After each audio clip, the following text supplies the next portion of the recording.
This week on Brian Ross Investigates. New details on the summer camp once considered one of the finest in the country. It was this idyllic place where I could be myself. Folk songs, campfires, and allegations of a dangerous cycle of sexual abuse and cover-up. I believe we have 20 clients are now suing A.R.E. based upon their sexual assaults at the camp. Camp leaders have promised a full investigation. But now 2 former staff members are coming forward tonight to call that into question. I noticed a very toxic pattern of talking to the families and saying this is, a one-off occurrence, when in fact it was happening, every summer. There was a lack of urgency to really find out the truth. Plus that family tragedy in South Carolina everyone's talking about. A lawyer accused of hiring a hitman to kill him so that his son could get $10 million. It happened 3 months after his wife and son were murdered in shootings that remain unsolved. We'll get the latest from a leading reporter and Law&Crime's Julie Rhonda. And this week's winners and losers in the media. See if you agree with the choices made by the editors of Mediaite. Joe, cut him off, please. Cut him off now. Cut him off now. You're not going to blame this on President Trump on my show. From the Law&Crime Trial Network, this is Brian Ross Investigates. Good evening, and thank you for joining us, and welcome to our friends on Facebook Live. I'm Brian Ross, and we begin tonight with new details on the sexual abuse scandal involving a well-known summer camp that families for generations have been sending their children.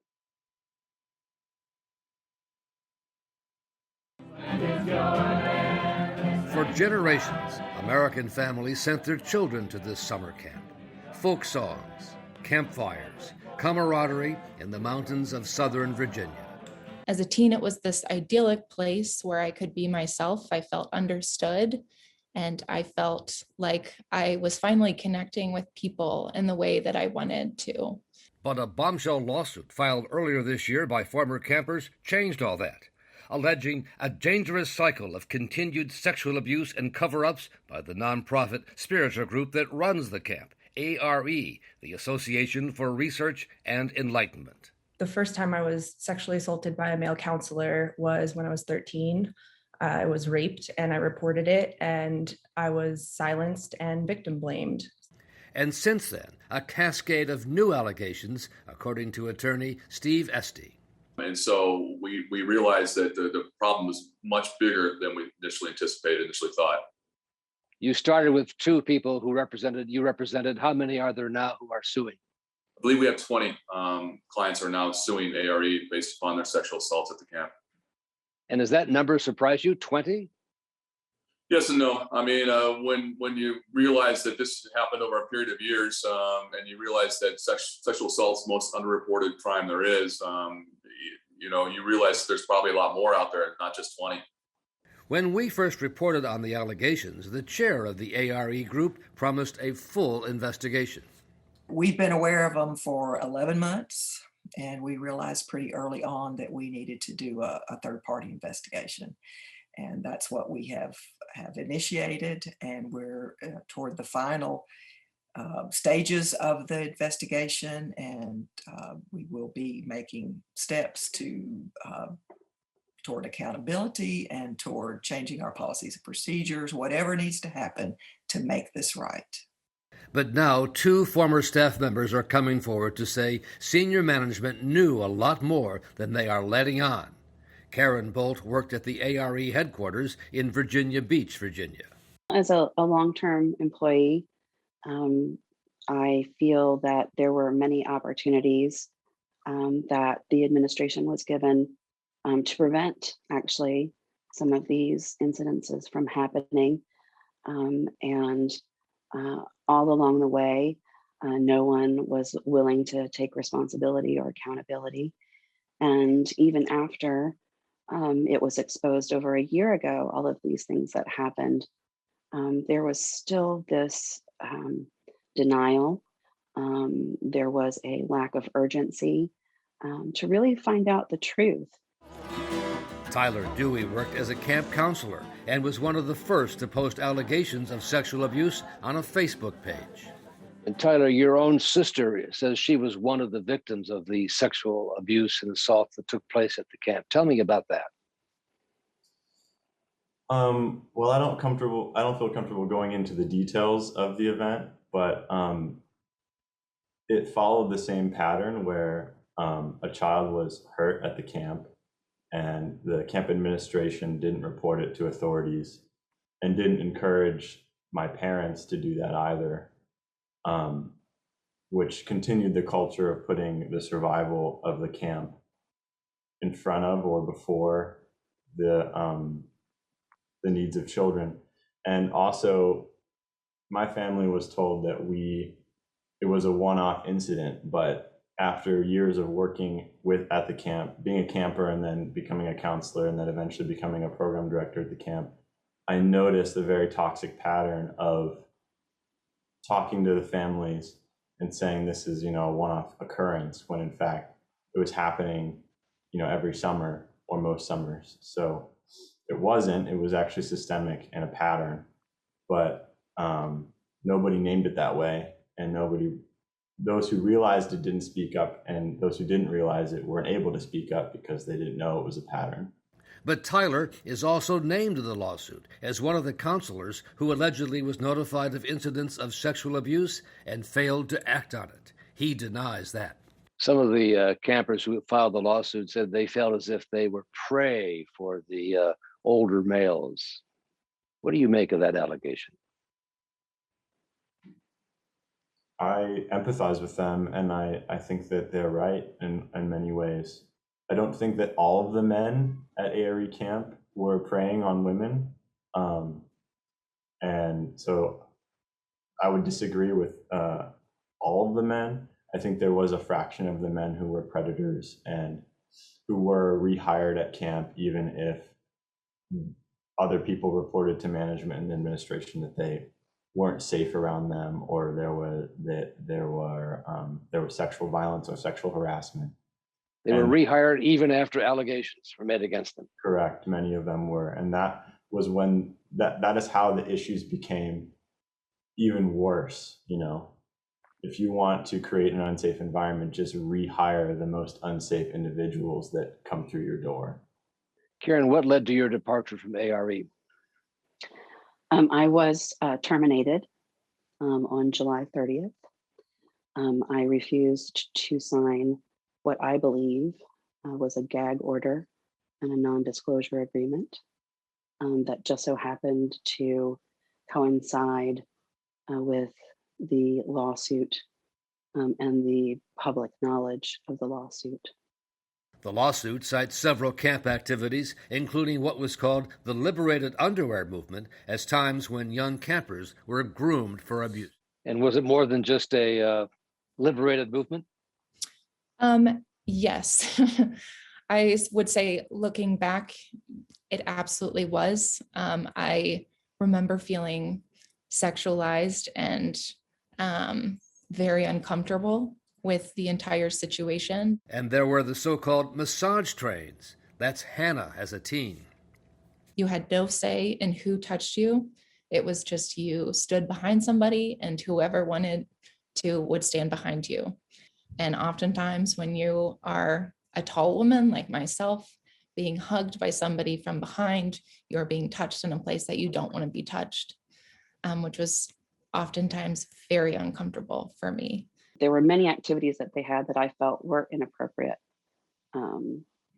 That could have been seen as something innocent, but you have to remember that this is an organization, and the new age sort of spirituality in general really sort of muddies the boundaries sometimes with these sort of things in terms of even personal space. And so as a young child, when those lines are blurred, it's not the child's responsibility to make sure that they're being protected. It's the adults around them. The camp was shut down for this year, and the executive director of A.R.E., Kevin Todeschi, named in the lawsuit, was forced into early retirement.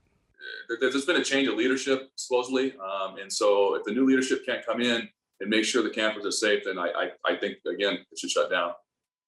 And what is the larger message that grows out of this case? larger message is that whenever you have children in your custody and care, you need to have measures and preventative measures in place to make sure they're kept safe. And when someone does come forward with a report of a sexual assault, you need to take that very, very seriously, because if you don't, then it happens. It ends up in a situation like this where it just happens year after year after year. Attorney Steve Esty told us that he and A.R.E. are now in settlement talks. A spokesman for A.R.E. would not provide anybody to appear on our report tonight and said the group had no comment, citing the pending litigation. Coming up next, the twisted, tragic saga of the Murdaugh family. We'll get the latest from South Carolina. You're watching Brian Ross Investigates on the Law&Crime Trial Network.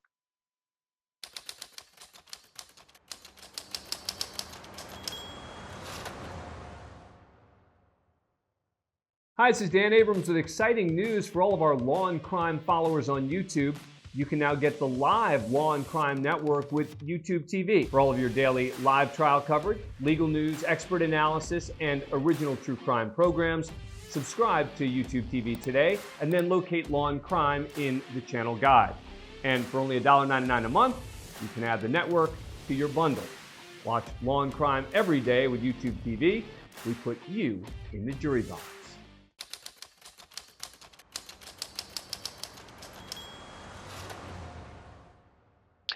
Well, the whole country's been talking about the bizarre case unfolding in South Carolina involving a prominent family there, the Murdaughs.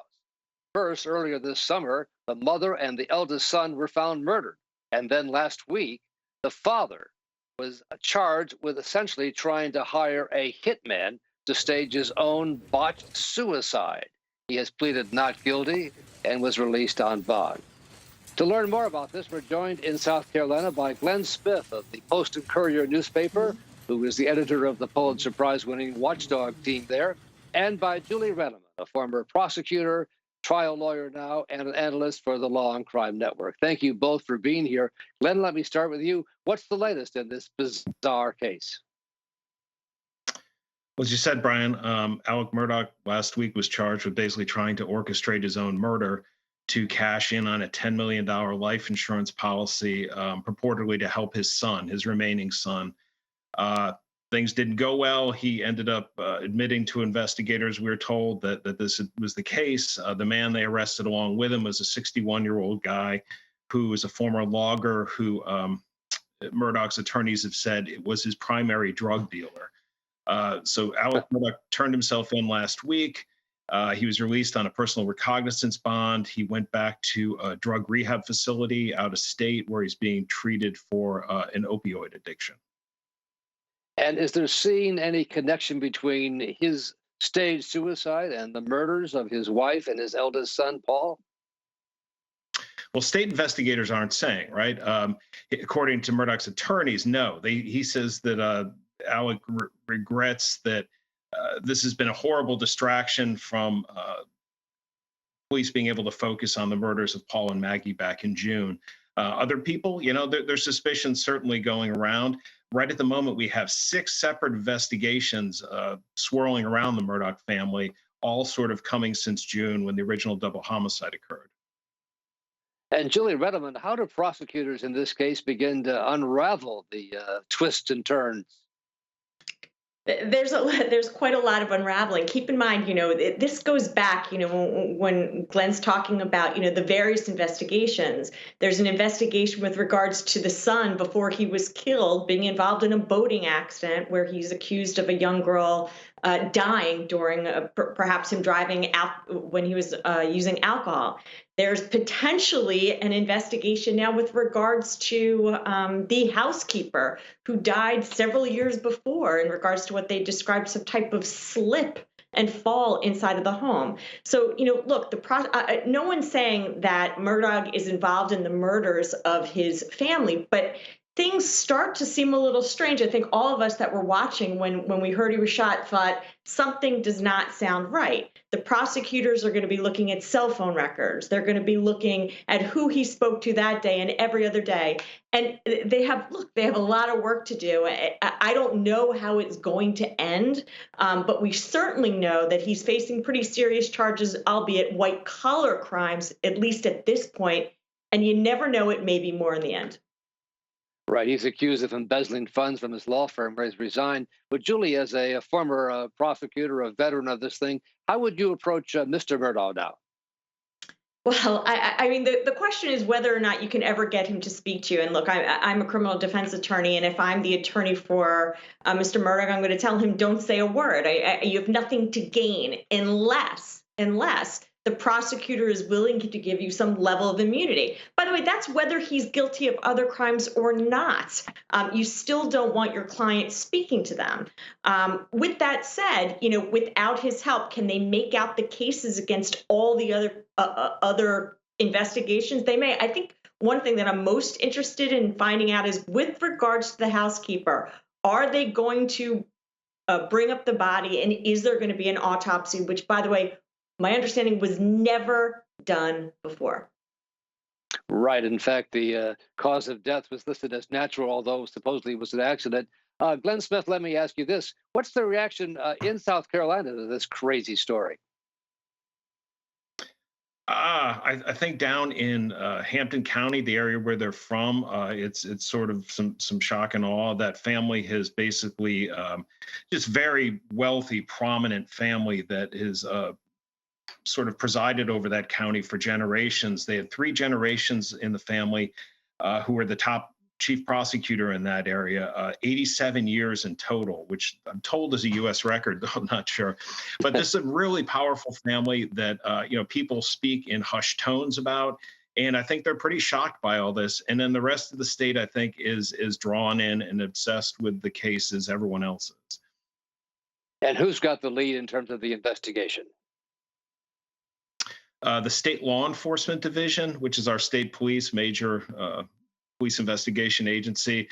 They're working with a couple of the local sheriff's offices. We've heard in recent days that the FBI and Department of Justice may be involved in certain aspects of the case as well.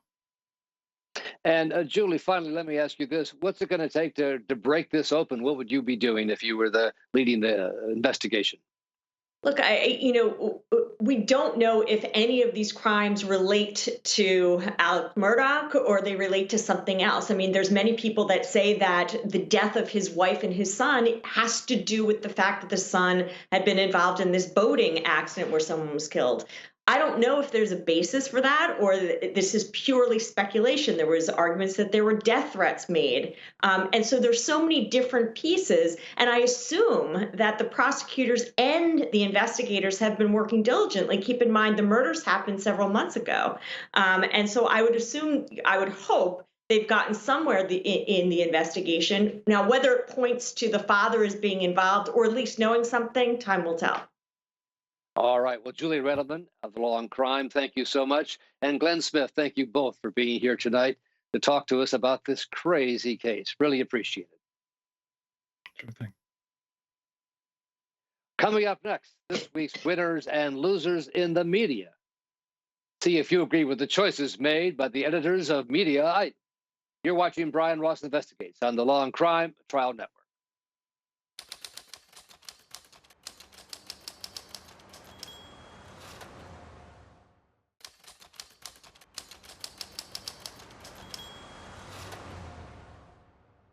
And time now for this week's winners and losers in the media, as chosen by the editors of Mediaite. And we're joined by Aidan McLaughlin, who's the editor-in-chief of Mediaite, which, like the Law&Crime Trial Network, is part of the Dan Abrams media empire. And Aidan, we begin with your winner, Conan O'Brien. He didn't win at the Emmys, but quite a show he put on. Watch this clip. Thank you so much. I think, like many of us in this room, I was kind of rooting for Conan, so this is bittersweet. Thank you so much, Conan, for 30 years of inspiring comedy writers. A ridiculous number. You're the best. Thank you. Thank you to HBO, especially Kate. He's fine. He really hammed up, but I guess it was a fan favorite, although he didn't win. He really was. Conan O'Brien was up for one Emmy last night for his show Conan, which had its last season on TBS this year. He didn't win, but he was still a highlight. There was that moment. He got up on stage as well with Stephen Colbert and his team to crash their acceptance speech. He also trolled the CEO and chairman of the Television Academy when he came up to give his sort of rote speech in the middle of the awards. Conan egged on the crowd to give him a standing ovation and saluted him throughout the speech. So they were genuinely funny moments, and I don't think that's usually par for the course for award shows, which can be pretty unsurprising and contrived. So it was a good showing from Conan all around. And certainly based on what John Oliver said, he was a pioneer in TV late night comedy. That's right. Yeah. And, we're mourning the death of Norm Macdonald this week. And I urge everyone to go and watch his appearances on Conan throughout the years because their conversations, the jokes that are exchanged are really amazing. So it was good to see Conan at the show last night. Now let's get to your loser, the TV host who grew upset when his guest managed the unpardonable sin of criticizing Donald Trump. Watch this. Joe, I'm gonna cut you. I'm already weak. I'm already low on time, Joe. Cut him off, please. Cut him off now. Cut him off now. You're not going to blame this on President Trump on my show. That's not happening. All right. What was that all about, Aidan? Right. So that's Grant Stinchfield. He's a primetime anchor on Newsmax. And he's distinguished himself for some pretty embarrassing moments over the last year since people really started paying attention to Newsmax. That was a meltdown that he had last week when he was hosting an Iraq War veteran who was helping get people out of Afghanistan. At the end of the interview, the guest made a comment that was mildly critical of President Donald Trump. And it prompted Grant to, have this meltdown because dissent like that is not really allowed on Newsmax, particularly from a host like Grant Stinchfield. So he erupted and screamed at his producers to cut the mic of his guest. He shouted, "You're not going to blame this on President Donald Trump." It was something that I guess made everyone pay attention to Newsmax. Their ratings have not been great over the last year as their audience has drifted back to Fox News a decent amount. They've made a big effort to sort of move away from this impression that they're this sort of aggressively pro-Trump news network that's not legit. This is a black eye for them in that regard. Without a doubt. All right. Well, quite a show. Aidan McLaughlin, thank you so much for being with us, and best to the editors at Mediaite. And thanks to everyone here for watching our program. Great to be with you on Law and Crime. We'll be back next week. Thanks to our staff for getting us on and off the air.